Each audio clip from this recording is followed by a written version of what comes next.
What's going on, guys?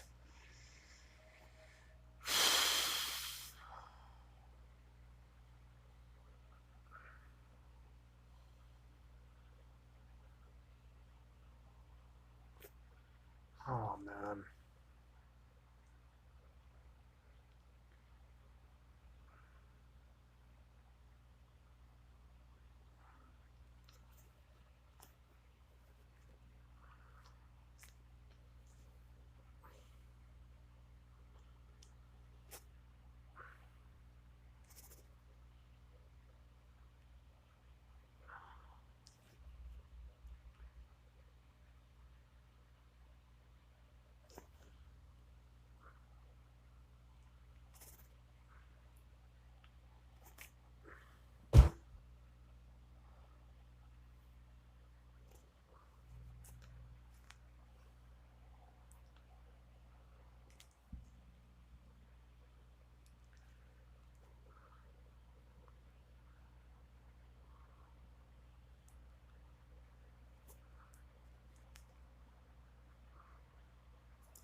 Yeah, beautiful evening, Friday night. I'm going to celebrate my birthday tomorrow with a hike up to Lynn Canyon. I'll live stream that. You guys can check that out. See some crackheads on Hastings.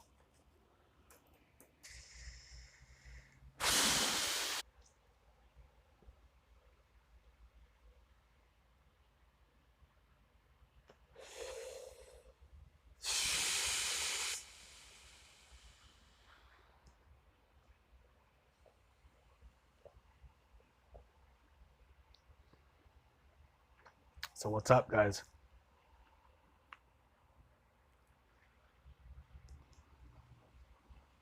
I don't know why it's crooked like this, man.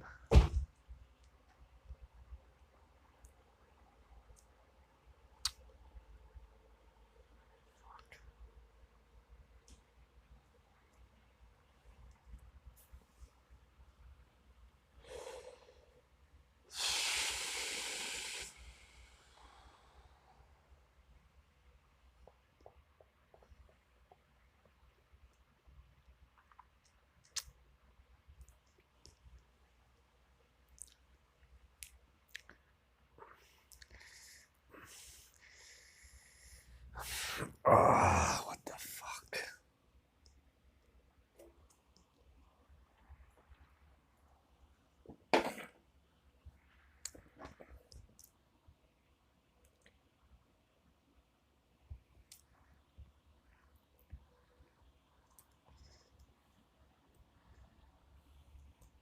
What's up, guys? What are you doing?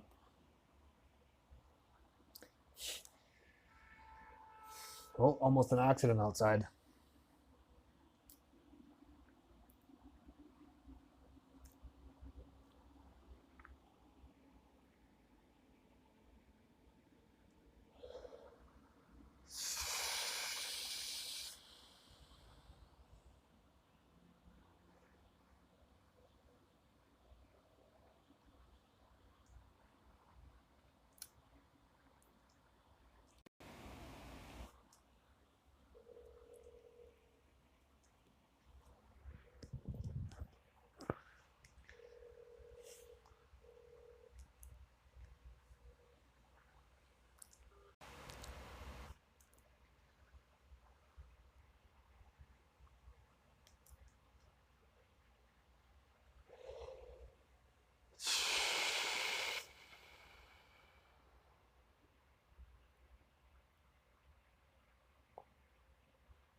Yeah, what a nice evening. Look at that.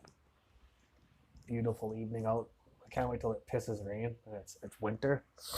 I'm gonna love it. Winter's killer. So what's up, guys? What are you guys all doing? Tell me how you're doing in the chats. Tell me what your plans are for Friday in the chats. El Cholo.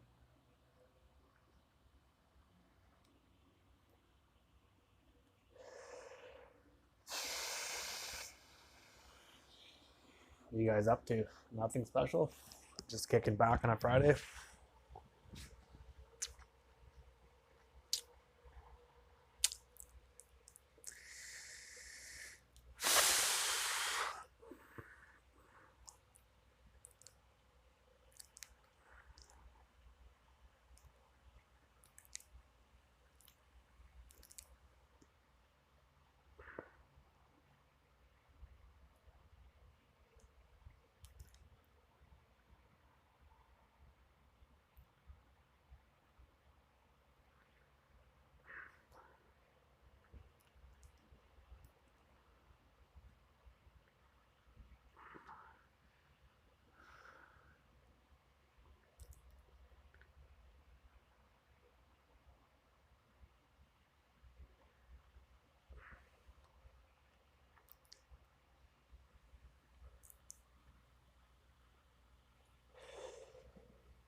What are you guys up to?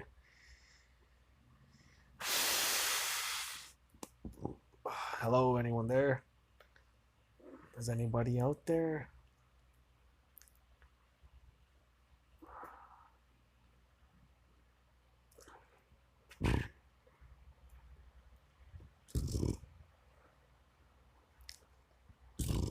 Ooh, I ate too many chips. A big bacon sandwich.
Yeah, guys, what are you doing? No one's on my stream, I guess. My stream's not exciting. Tomorrow will be better. I'll live stream going to Kootenay Loop and all the way up to Lynn Valley, and then I'll put tons of other cool stuff on too. Me and my friends goofing around, having fun. It's my birthday celebration, so I don't know. Hopefully, you guys enjoy it. I'll be all right. I don't know. I don't care. I'm just gonna go have a good time.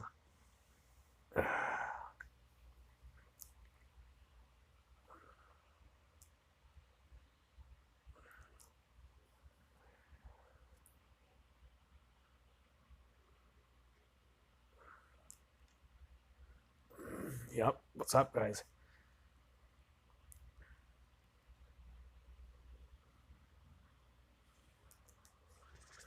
I guess no one wants to watch my stream. I can't blame me. It's boring. The stream's pretty hurting. Whatever, guys.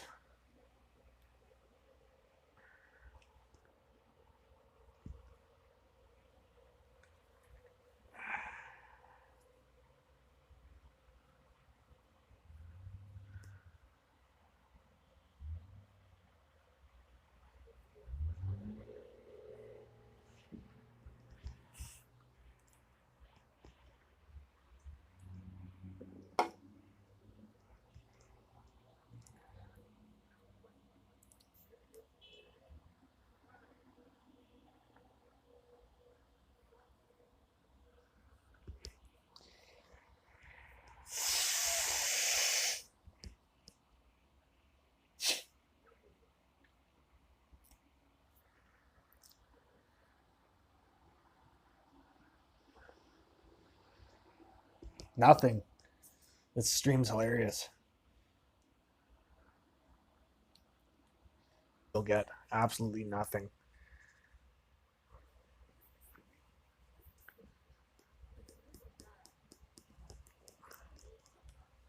Women are clowns. Every day they are a Halloween character. It's funny, man. Women are too much, bro.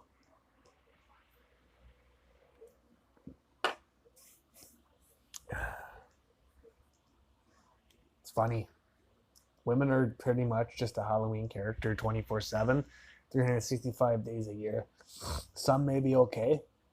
Most of them are just looking for handouts and money. They're clowns, bro. Who wants that in their lives?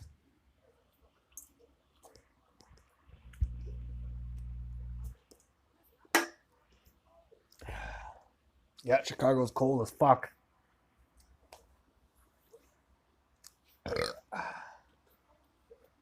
For sure it is, man. Chicago is so cold.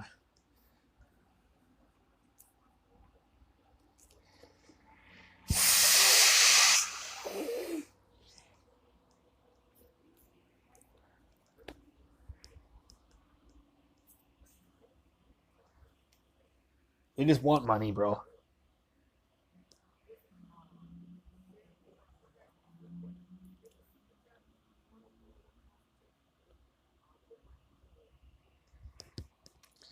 Everything this Darius guy says is hilarious. It's the truth.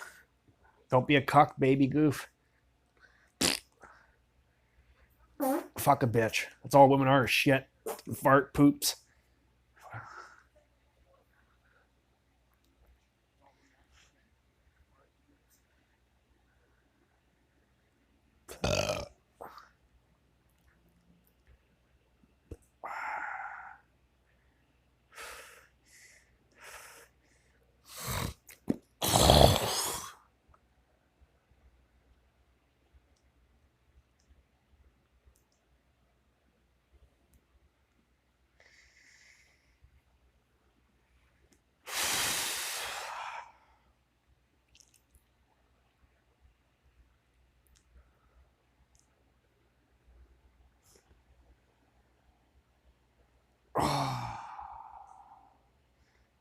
Ooh.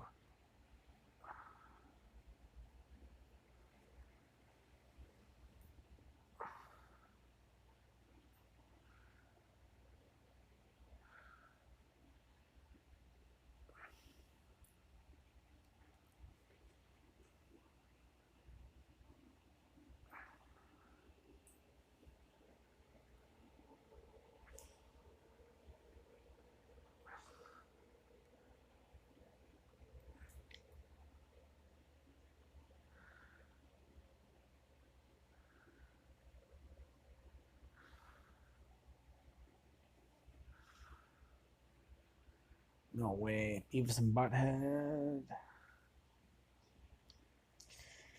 That cartoon was hilarious. King of the Hill was hilarious too. That movie was good. Beavis and Butthead Do America. That was funny. I remember the drunk guy that was in there that was banging the hooker, and he would get drunk and slam 60 pounders of whiskey and drive off and hit stop signs. That was funny.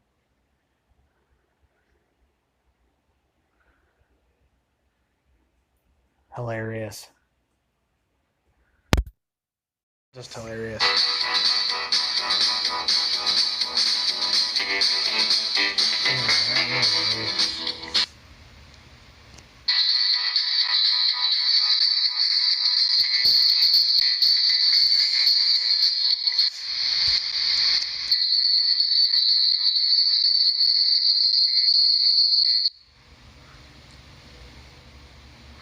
Yep. What's up, guys?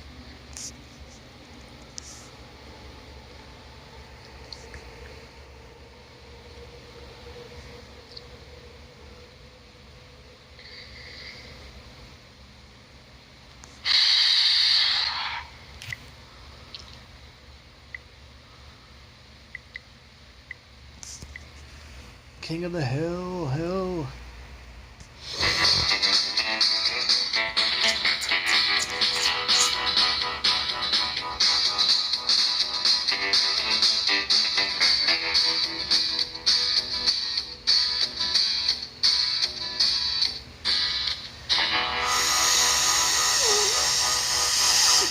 actually went to school for animation. I got my degree in physics, which hasn't done me a lot of good. Except, well, I had a job for a year, which the pain and suffering probably inspired a lot of comedy. I just started doing it. I got some books on it, and I bought an old camera and just started messing around with it. I was really trying to get into comedy. I wasn't trying to get a job as an animator. I knew it wasn't good enough, but I used to go to all the animation festivals, and I would see shorts that were well animated and some that were funny but weren't well animated, and I just thought I might be able to get something in an animation festival. Right off the bat, I made 2 animated shorts. One was a character, Milton, that I later made, used in this movie, Office Space. Actually, the original short was called Office Space, and then I did another one that was just kind of like a fat redneck guy watching a health food commercial. And I did these 2 together, just really cheap. Oh, there's that stapler I've been looking for here. Let me just go ahead and get that from you. Thanks. Well, okay, so if you could go ahead and just get to that as soon as possible, that'd be terrific. Well, all right. Thanks a bunch, Milton. Okay. Bye-bye. Well, and so I had this VHS tape with 2 cartoons in it, and I just mailed a bunch of them. It's called information. Like, I felt really stupid. I was in Dallas, outside of Dallas, Texas, and I just, MTV, please, and just got the address and just sent about 15 of them out, and within a couple weeks I got all these calls. It was amazing, and I was like, I don't know how old I was, 27, 28. He's hilarious. I just thought, man, I should have done this when I was 19. When I'm drawing in sketchbooks, for some reason I just tend to draw a lot of like middle-aged white guy bubbas, like that we call them in Texas. I'd had this idea for a long time of just like, I don't know, 4 guys standing around drinking beers. I ended up doing a kind of a panel cartoon of drinking beers. I ended up doing a kind of a panel cartoon of drinking beers. I ended up doing a kind of a panel cartoon of drinking beers. I ended up doing a kind of a panel cartoon of drinking beers. I ended up doing a kind of a panel cartoon to help out and take it on to the next level. I loved Mike's script. These 4 guys would be kind of like a Greek chorus. Originally was the way it was going to be, you know. And yeah, it started as those 4 guys and the drawing of the family and just a drawing of Bobby I had. The network had a bunch of notes, and I was off doing the Beavis and Butthead movie, and actually my management just suggested that I get someone in to help out and take it on to the next level. I loved Mike's script. I thought it was very original and very funny, and it had this authentic world that I hadn't seen on TV. And Mike's writing style and his drawing style are kind of a piece, and they're really based on real life and observing great details in people. And I pretty much knew that I could fix what the executives' issues were, and that once I was done fixing them, we would have this terrific show, which was a character comedy but with realistic tone, filled with characters that you hadn't seen before. I grew up in New York City, and my father, Aaron Daniels, I guess I get my sense of humor from. He grew up in rural Massachusetts during World War II, and then was raising my family in New York in the 70s, so there was kind of a culture clash there that Hank is sort of going through too. So I signed on to rewrite it, and first thing I did was go to Texas to talk to Mike. This is Texas. I wanted to figure out his vision for the show and also see what he was observing. With that kind of observational humor, you got to find out what is actually being observed. So he took me all around Austin and showed me all the neighborhoods that he thought Hank would live in and the different little propane dealers around that area, hypermarts and stuff like that. So I got an idea of what the place was like, and then I went back to LA and I started to address the script. And basically, I didn't really want to change Hank that much, so what I did was change everything that was around Hank. Started with Dale and turned him into a kind of right-wing conspiracy nut. Then I also added a wife that was cheating on him, really obviously, but he couldn't see it. That led to having Joseph, which was good because he was a friend for Bobby to talk to. Then also I gave Hank a really unreasonable, unnurturing dad, so that you felt that, well, at least Hank's doing better than his dad. Then I added Luann, which was basically to make more out of Hank's discomfort with sexuality. So basically all those changes kind of moderated Hank and pushed him more towards a good old boy, and that was the basic rewrite. After Greg had done the rewrite, we had this idea of doing a pencil test to just so they could see animation. The point of it was to give the network something to see on its feet, something that looked like the show, because in animation it takes 9 months to get a whole episode back, and so we couldn't do a pilot and then wait another 9 months and do a show if they picked it up. We had to, it was all resting on this 2 or 3 minute pencil test. We were going to do a section from the script, and then we decided to just do a thing of Hank actually pitching himself directly to John Matoyan, who's the president of the network at the time. Well, Mr. Matoyan, I'd say y'all got the makings of a damn good cartoon here. I mean, you got my wife, Peggy, and I'm real proud of my boy, Bobby, because because he's my boy. And Luann's living with us now. She'll probably be real good for ratings, the way she dresses. Of course, I got my neighbors, too. Dale, Bill, and old Boomhauer. And it worked like a dream. And they picked the show up based on the script and the pencil test. Oh, and I got some ideas for advertisers if you put us on the air. Trucks, pork rinds, we eat a lot of those in our house. Barbecue sauce, Jensen's blood dough balls, that's a fishing bait, you don't want to eat those. The casting of an animated show, I think, is really important and kind of underrated. The voice really drives a lot of it, a lot more than people think for an animated show. To make animation really work, it's just important to make the look of the character and the voice match. Make it sound like the voice is coming out of that character. And the first time I thought it really came together on King of the Hill was actually Dale, Johnny Hardwick doing Dale. You know what they say Ford stands for, don't you? It stands for fix it again, Tony. Well, I was hired as a writer on the show. I kind of sat in on a bunch of auditions, and they had seen some tapes of me. I used to do stand-up, and Mike said he might be interested in me doing a voice. And I kind of locked into this Dale guy. That was sort of the only thing I wanted to audition for, because in the pilot script, he's just talking about the government, and I was really sort of into that myself. Hey, I know what's wrong with your truck. It's your quote-unquote pollution controls. I heard on talk radio you don't even need them. They're just an egghead government plot. I kind of locked into this guy after looking at him this sort of William S. Burroughs sort of thing. And sort of like a guy who thinks he's sort of Nicholson-like he thinks he's really cool. So I just kind of started going from that attitude. And it just I guess it worked. The casting process was pretty different for actors because one of the things we did was we never looked at the actors. And we had these cutouts of Mike's drawings of the characters. I would basically put the cutout right in front, so I would watch the cutout and listen to the actor, which... Put the cutout right in front, so I would watch the cutout and listen to the actor, which... Put the cutout right in front, so I would watch the cutout and listen to the actor, which...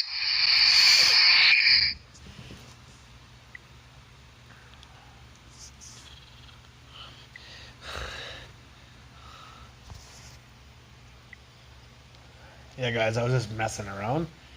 I just was doing my dishes, and I don't know, I just wanted to stream. I was thinking about Beavis and Butthead, so I put on a Mike Judge video. The guy is pretty funny. Hope you guys enjoyed my stream. I mean, it's not the best stream, so I don't know. Sorry, guys. It was just a bunch of bullshit. But I was just bored and screwing around. Anyways, I'm going to sign off for now. Tomorrow I'll live stream me going up to Lynn Valley, so... Have fun and have a good night, guys. Stay safe. Bye.